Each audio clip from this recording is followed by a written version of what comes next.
হঠাৎ করে একদিন এটা আবার আমার জামাইয়ের কানে খবর গেছে যে আমি রিলেশন করি, পরকীয়া করি। এই সমস্ত কথাবার্তা আমার জামাইয়ের কানে যেন কে দিছে। তো আমার জামাই আমারে বলতাছে, আকার ইঙ্গিতে অনেক কিছুই বলছে, কিন্তু আমি বুঝতে পারি নাই। তো যাই হোক, এইভাবে কথাবার্তা বলতে বলতে বলতে বলতে হঠাৎ করে আমার জামাইয়ের চোখে একদিন ধরা পড়ে গেলাম। ধরা পড়ে যাওয়ার পরে সে আমাকে নিয়ে সংসার করব না, খাইব না, এই সে আমার সাথে ঝগড়া অশান্তি অনেক রকমের কথাবার্তা বলে।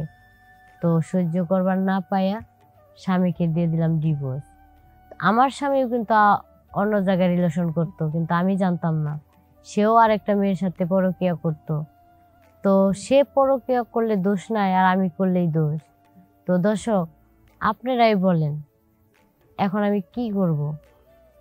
এখন এই মুহূর্তে আমি স্বামীও হারালাম, প্রেমিকাকেও হারালাম। আচ্ছা, তাহলে কেন আপনি এই কাজটা কেন করতে গেলেন? আপনার জামাই আছে, তাও আপনি পরকীয়া করলেন, হোক আপনার পুরান প্রেমিকা বা প্রেমিক, কিন্তু আপনি কেন করতেন? ভালোবাসা এমন একটা জিনিস যেটার মায় আমি কখনোই বলতে পারি নাই, বা এখনো পারবো না। বিয়ে যদি বাবা মামাকে 50টা দেয়, তাও সে মায়া ছাড়তে পারবো না।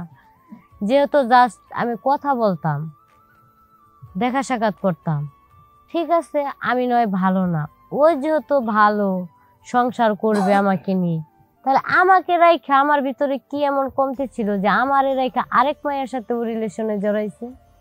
এটাই তো আমার প্রশ্ন। আপনাকে আমি ওটাই বলছি যে আপনি যে মানে ভালোবাসা করতেন আগে, আপনার এই লোকটাকে আপনাকে বিয়ে করা পারতো না? হ্যাঁ পারতো, তাহলে কিন্তু কেন? আমার বাবা মা কখনো মেনে নেয় নাই। আমার বাবা মা আমাকে এমন একটা শর্ত দিয়েছিল, ওকে যদি আমি বিয়ে করি বা পালিয়ে যায়া বা কেউ না জেনে যদি আমি ওকে বিয়ে করি, তাহলে আমার বাবা মা আত্মহত্যা করবে। আসসালামু আলাইকুম বন্ধুরা, সবাই কেমন আছেন? আশা করি সবাই অনেক ভালো আছেন। তো আমার নাম বৃষ্টি, আমি আপনাদের মাঝে আসছি কিছু গল্প বলবো।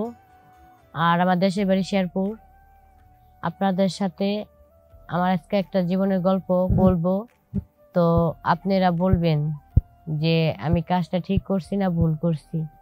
আর যদি গল্প বলতে যে কোনো ভুল বা বেদবি পান, তাহলে ক্ষমা দৃষ্টিতে দেখবেন। তো আমার বাবা মার কাছে, তো সব মেয়েরাই থাকে বাবা মার কাছে, সবাই বাবা মার কাছে শুরুতে থেকেই থাকে। তো যাই হোক, আমার বাবা মা আমাকে বিয়ে দিয়েছিল। তো ওখানে আমি 2-3 বছর সংসার করছি। তো ওই সংসার করা মানে আমার বিয়ের আগে আমার স্কুল লাইফে আমার একটা প্রেমিকা ছিল, ওনার সাথে আমি প্রেম করতাম। তো বাবা মা এটা দেখে বাবা মা আমাকে বিয়ে দিয়ে দিয়েছে, যে মেয়ে বড় হয়ে গেছে, মেয়ে এখন আর বেশি দিন ঘরে রাখা যাবে না, কখন কি করে বসে। তো আমি যার সাথে রিলেশন করতাম, আমার বাবা মা এটা মেনে নেয় নাই, তাদের কথা অনুযায়ী আমি বিয়ে করেছি। তো সেই বিয়ে আমি সুখী না। তো অনেক দিন পর বাবার বাড়িতে বেড়াতে আসছি, আসার পরে হঠাৎ করে ওর সাথে আমার দেখা হওয়ার পরে ওর সাথে আমি কথাবার্তা বলি, যাই হোক দেখা সাক্ষাৎ করি। আবার সেই পুরানো ভালোবাসা আমার জীবনে সাড়া দিল, উকি দিল। তো আমি তো আর থাকতে পারি না, সেই মায়াটা তো আর ছাড়তে পারি নাই। কিন্তু ও আমাকে ছাড়ে নাই, আমি ওকে ছাড়ি নাই। আর বিয়ে করেছি বাবা মার পছন্দের ছেলেকে, বাবা মার সিদ্ধান্তে বা বাবা মার মান সম্মান বাঁচানোর জন্য আমি বিয়ে করেছিলাম। তো যাই হোক, বিয়ে যেহেতু করছি, সংসার তো করতেই হবে। তবে হঠাৎ করে এতদিন পর ওর সাথে আমার দেখা হয়েছে, কিন্তু কেউ মায় কেউ ছাড়তে পারি না। তো এরকম করে কিছুদিন ওর সাথে আমি কথাবার্তা বলি, বলার পরে হঠাৎ করে একদিন এটা আবার আমার জামাইয়ের কানে খবর গেছে যে আমি রিলেশন করি, পরকীয়া করি। এই সমস্ত কথাবার্তা আমাকে জামাইয়ের কানে যেন কে দিছে। তো আমার জামাই আমারে বলতাছে, আকার ইঙ্গিতে অনেক কিছুই বলছে, কিন্তু আমি বুঝতে পারি নাই। তো যাই হোক, এইভাবে কথাবার্তা বলতে বলতে বলতে বলতে হঠাৎ করে আমার জামাইয়ের চোখে একদিন ধরা পড়ে গেলাম। ধরা পড়ে যাওয়ার পরে সে আমাকে নিয়ে সংসার করব না, খাইব না, এই সে আমার সাথে ঝগড়া অশান্তি অনেক রকমের কথাবার্তা বলে। তো সহ্য করবার না পাইয়া স্বামীকে দিয়ে দিলাম ডিভোর্স। আমার স্বামীও কিন্তু অন্য জায়গায় রিলেশন করতো, কিন্তু আমি জানতাম না। সেও আরেকটা মেয়ের সাথে পরকীয়া করতো। তো তো সে পরকীয়া করলে দোষ নাই আর আমি করলেই দোষ। তো দর্শক আপনারাই বলেন এখন আমি কি করব? এখন এই মুহূর্তে আমি স্বামীও হারালাম, প্রেমিকাকেও হারালাম। আচ্ছা, তাহলে কেন আপনি এই কাজটা কেন করতে গেলেন? আপনার জামাই আছে তাও আপনি পরকীয়া করলেন, হোক আপনার পুরান প্রেমিকা বা প্রেমিক, কিন্তু আপনি কেন করলেন? ভালোবাসা এমন একটা জিনিস যেটার মায় আমি কখনোই বলতে পারি নাই বা এখনো পারবো না। বিয়ে যদি বাবা মামাকে 50টা দেয় তাও সে মায়া ছাড়তে পারবো না।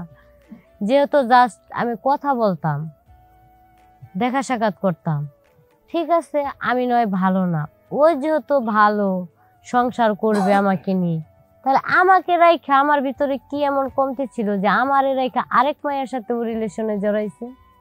এটাই তো আমার প্রশ্ন।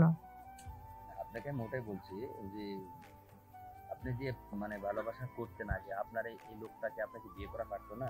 হ্যাঁ পারতো, তাহলে কিন্তু কেন? আমার বাবা মা কখনো মেনে নেয় নাই। আমার বাবা মা আমাকে এমন একটা শর্ত দিয়েছিল, ওকে যদি আমি বিয়ে করি বা পালিয়ে যায়া বা কেউ না জেনে যদি আমি ওকে বিয়ে করি তাহলে আমার বাবা মা আত্মহত্যা করবে। আমার এরকম একটা শর্ত দিছিল। তো বাপ মাকে বাঁচানোর জন্য আমার সুখটারে আমি ত্যাগ করে দিছি। আচ্ছা, এখন বর্তমানে আপনার বাবা মা? এখন বর্তমান বাবা মা আছে সবাই। তার সাথে আপনার সম্পর্ক করতে চাচ্ছিলাম, আপনার বাবা মা আবার কি করবেন আপনি?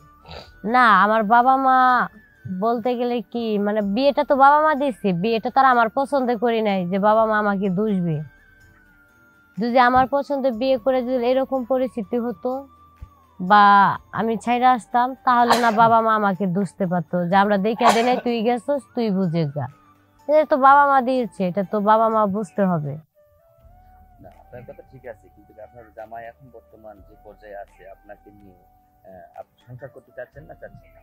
না, যেহেতু আমার বিয়ের আগে অনেকেরই অনেকের সাথে রিলেশন থাকে, আর এই রিলেশনটা যদি বিয়ের আগে থাকতো বা আমার বিয়ে করার পরে যদি ও শুধু আমাকে নিয়ে থাকতো, তাহলে আমি ওর জন্য সারা জীবন কষ্ট করতাম, সারা জীবন ওর হাত ধরে থাকতাম। কিন্তু আমি থাকা অবস্থায় ও কেন রিলেশনে জড়াইছে? আমি ভালো না, ও তো তাহলে খুব একটা জুতেন না, বুঝেন নাই? এর জন্য আমি বলছি যে যা, আমি ওর সাথে সংসার করব না। ওকেও ছেড়ে দিছি, প্রেমিকাও গেছে, সব গেছে আমার। এখন দর্শকের উদ্দেশ্যে বলেন আপনি।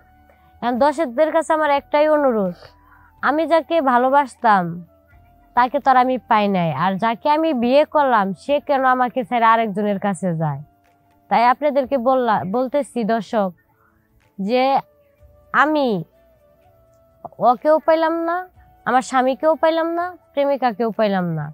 তো আমি কি কাজটা ঠিক করছি না ভুল করছি অবশ্যই কমেন্টে জানাবেন।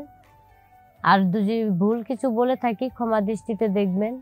আর আমার সাথে যদি কেউ যোগাযোগ করতে চান তাহলে আমার ভিডিওটা না টেনে শেয়ার অপশনে যেয়ে 3বার ক্লিক করবেন। ক্লিক করলে ওখানে আমার হোয়াটসঅ্যাপ নাম্বার, ইমো নাম্বার দেওয়া আছে, ওখানে গেলে আমার সাথে যোগাযোগ করতে পারবেন। তো সবাই সুস্থ থাকবেন, ভালো থাকবেন, খোদা হাফেজ।